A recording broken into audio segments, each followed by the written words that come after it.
Hey guys, Morgan the Rebellious Reviewer. We talk about music, books, movies, shows, and video games.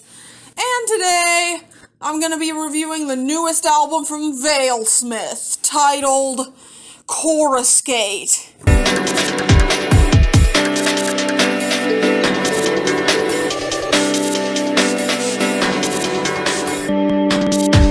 So this review is going to be an interesting one, because this is my first time reviewing an album by one of my fellow music critics.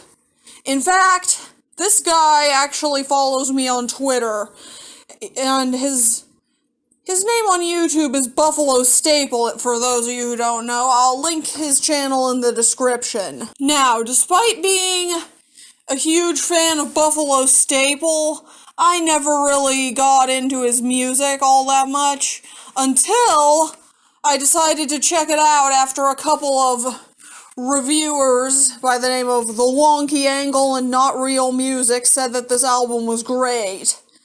So I decided to check out the album, and man, I'm glad I did, because this album is fantastic. I'll admit, the first time I listened to this album, I wasn't quite sure how I felt about it, mainly because I'm not overly familiar with future bass or trap EDM outside of the few hits they had in the mid-2010s.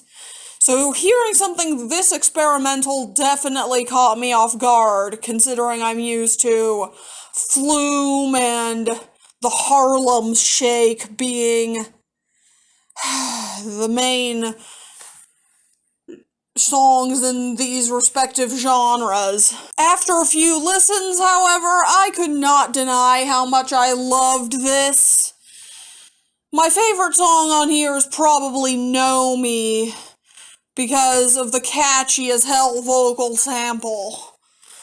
It's also one of the more energetic songs on here, and considering I mainly listen to rock music, yeah, that's a good thing. In addition to the more energetic songs, there are also plenty of atmospheric kind of songs, like Revealing Light and Hummingbird, both of which are beautiful, and both of which make me feel like I'm frolicking through a field with a unicorn while a rainbow appears in the background.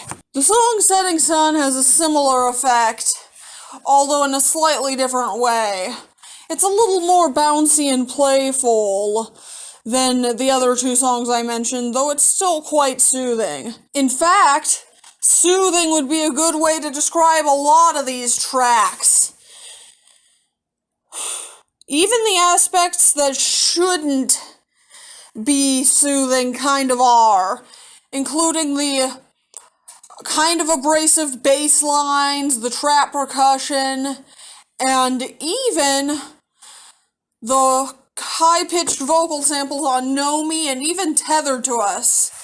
Speaking of Tethered to Us, that one is also a lot of fun, and I even like the squeaky, chipmunked vocal sample on it, which is something I normally hate, but here it works. Even though this is a relaxing album, there are plenty of moments that make me want to nod my head. The song Ceramic Skies is the opening track, and it starts out sounding a bit more abrasive, but then it turns into this danceable thing that you would probably hear at a UK nightclub or something. Ace Ransom has some fluttering trap percussion mixed in with the misty synths, and it also sounds quite gorgeous, and also makes me wanna, nod my head. Another interesting song on here is Hang Tight.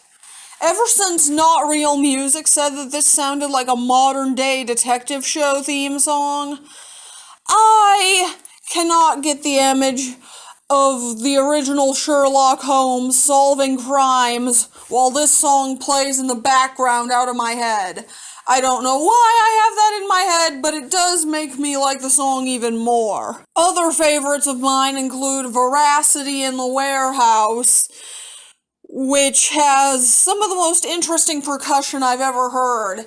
It's both fast and soothing at the same time. And also think Lavender, which also has a gorgeous atmosphere and makes me feel like I'm walking through a field of lavender under a lavender sky.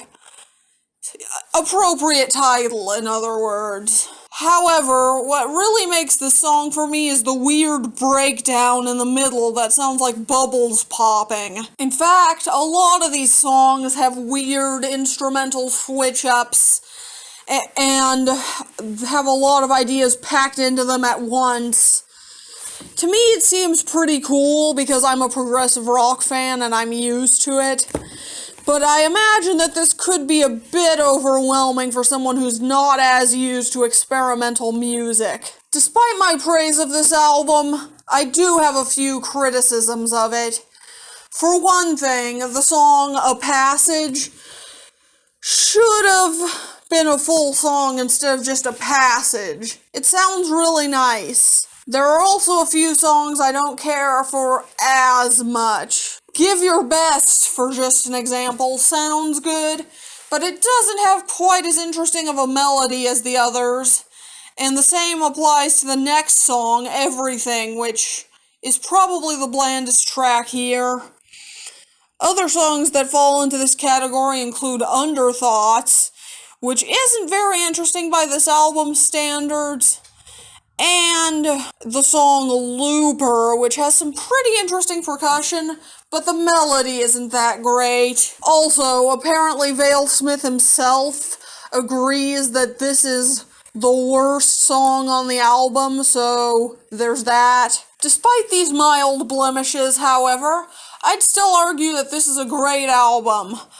I give it a strong 8 out of 10, and I recommend it if you're a fan of future bass, trap EDM, or any sort of experimental electronic stuff. Also, check out BuffaloStaple on YouTube, because he really deserves it. And that's my review. Don't forget to comment, like, and subscribe. I'm Morgan the Rebellious Reviewer, and I'm out.